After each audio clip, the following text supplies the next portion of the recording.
Have you ever noticed that God's word often contradicts what seems to be natural to us? The supernatural doesn't follow human logic. It overrides it. Think about it. God told Noah to build an ark in the middle of nowhere before rain had ever fallen. Nobody had ever seen rain before. In Genesis 6, there were no storms, no floods, yet Noah obeyed what didn't make sense in the natural. Faith quite often looks foolish before it's victorious. Then God told Abraham, a 100-year-old man, that he would be the father of many nations in Genesis 17. Sarah laughed because in the natural, as we all know, that's impossible. But in the supernatural, it was already done.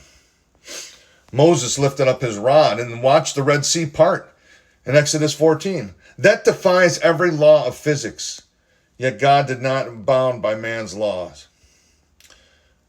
Joshua was told to march around Jericho 7 days in silence and shout, and the walls fell in Joshua 6.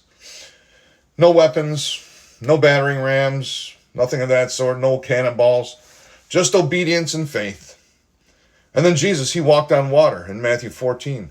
He spoke to storms, they obeyed in Mark 4. He raised the dead in John 11. And he turned water into wine in John 2. Why? Because the supernatural contradicts the natural. We live in a world that says, I'll believe it when I see it. But God says, you'll see it when you believe it. In Mark 11, believing is seeing. Faith isn't natural, it's supernatural. And when you choose to believe God's word over your eyes, you can see. You can step into the same power that split seas, moved mountains, and raised the dead. Because his power is not confined to our laws.